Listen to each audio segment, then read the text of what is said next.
Well, we are into the second part of the hour here in Morning at NTV, and it's at this opportune time that we take on our Kickstarter.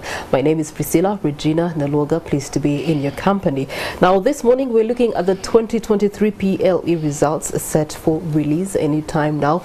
The pressure is high for students, for parents, but also for schools and the education sector overall. So we get to have an overview of the education sector, how it's been momentously performing post-COVID-19, and of course the examining reforms in Uganda's education system.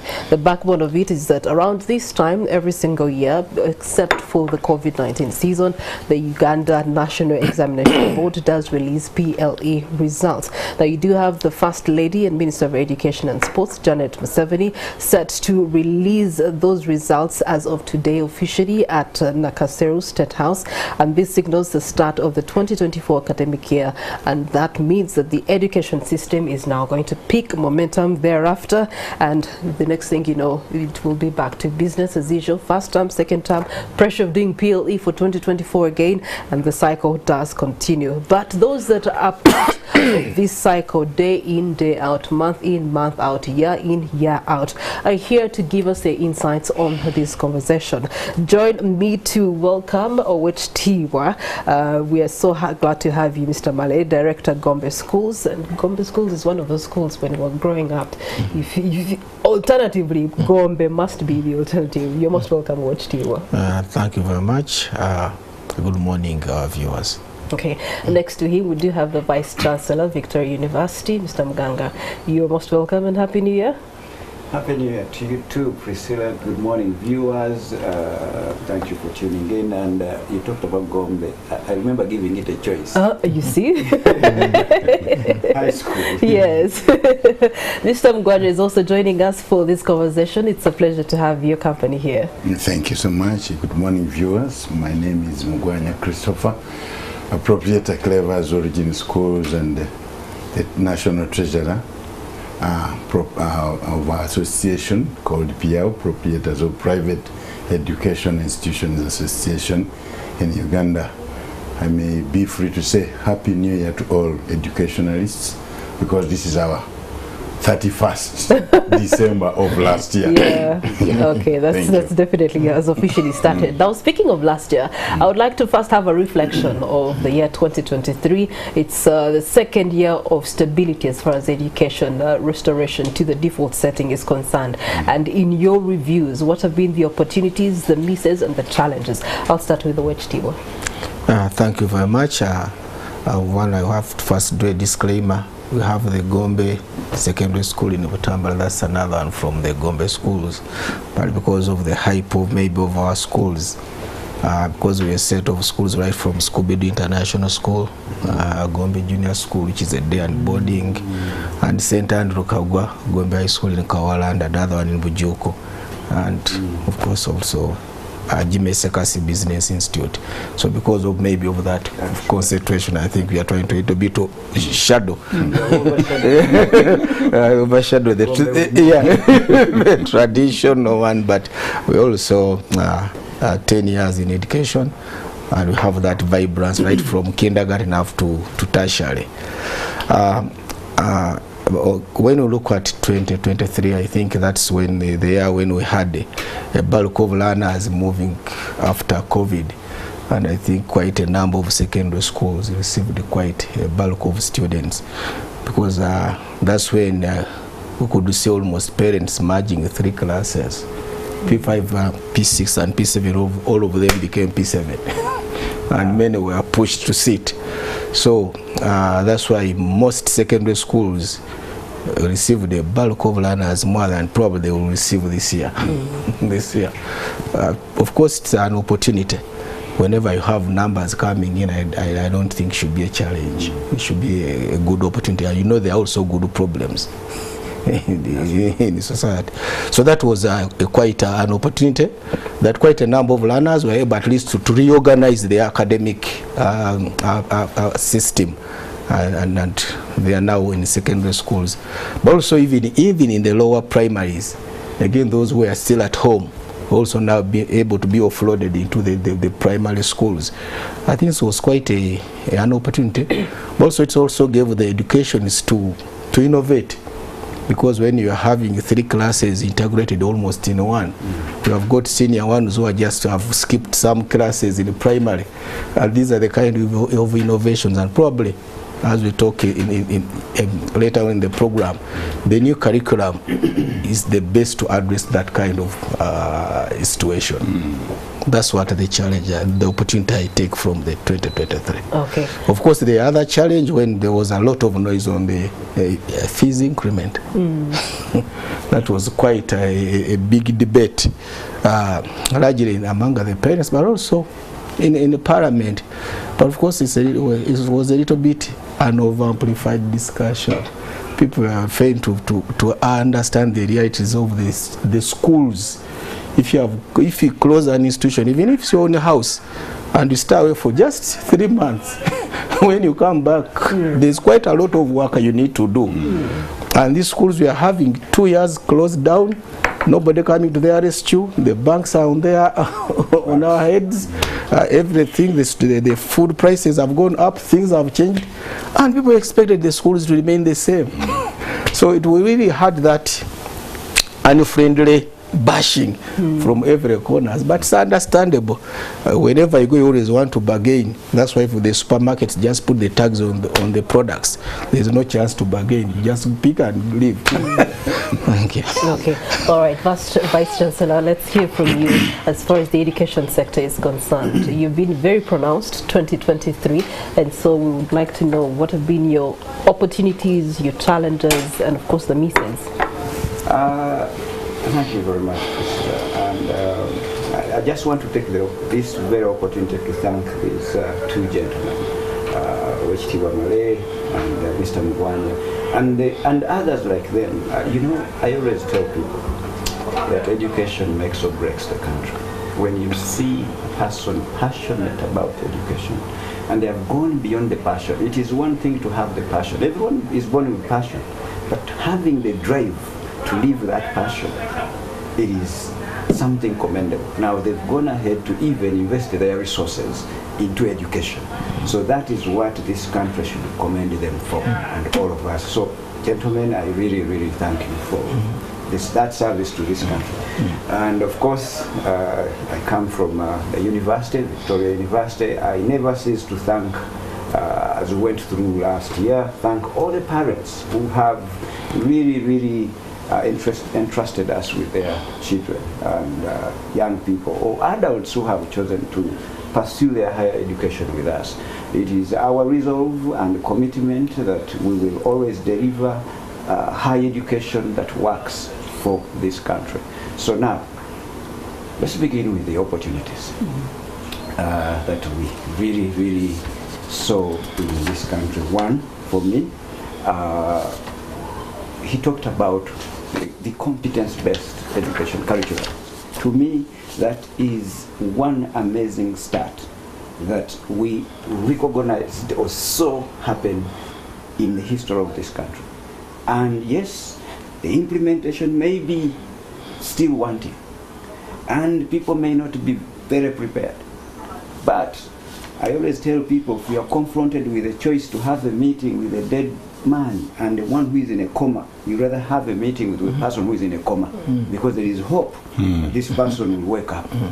So this one, yes, it is not, we are not prepared enough, but it is a very good start. To us, I see that as one of the biggest opportunities that have really happened in this sector. And of course, hearing also the country now beginning to pay attention to education affairs, raising the plight of teachers. All these, to me, are opportunities that now we are beginning to talk. Seeing the Education Policy Review Commission being set up, appointing commissioners and the chairperson of that commission, and they are doing the work, they are continuing to consult different people. It is giving us hope that maybe one day, the education in Uganda will reach that promised land. So those are opportunities. Now, if you asked me some of the challenges in the sector, these are always too many. In the higher education sector, we got to be baptized as people who are churning out graduates with expired degrees. That came to haunt the sector too, as much as that was wrong. Okay, wrong baptism. There is no degree that expires. It doesn't happen. It was a misuse of different words, where someone was supposed to be due for review, say expired. No, it doesn't happen. So I correct it even today. So now the other thing is that I get disappointed and hurt that every day the most important, during COVID we were being told some people, workers were important. There's that name, essential workers. Essential workers. Yes, the most essential worker that we have in this country, the teacher, being underpaid. Actually, underpayment is, even not a right word to use. These are people we send our children for 8 hours if they are day scholars. In other words, we avoid our children and we send them to these people for 8 hours. And if they are in a boarding school, then that is even worse, for months. Just imagine, I have failed to take care of my few children. You expect a teacher to take care of 300, 500, and you pay them peanuts. It is so challenging, hurting, and it should be a resolution for everyone, every leader from all walks of life in this country. I'm not going to apportion blame to anyone, to just one person. All of us, we should be putting in that advocacy for a teacher to be at least essential worker number 3 in this country, and even the payment should look like that, right? So that's one challenge. The other one is also the mindset that continues to really be embedded in the minds of parents, that grades are so important. Okay? Like now, parents today, they are so anxious today. Yes. They are waiting for, if my child can really secure a first grade. Some of them who are even Christians are fasting. That a miracle can happen, my child can get a first grade. Yeah. And and those who will not get them, yet seeds were already sowed. Exactly. The parent will go back home saying, my son, my daughter is a failure. I have very good news for you. Those do not mean so much on any of your children's life. Because whatever is going to happen in life has nothing to do with a first grade. And for your information, 98% of what we study in this current curriculum in this country, okay, even elsewhere in the world, it is research, they are not my words, we never get to use it in real life.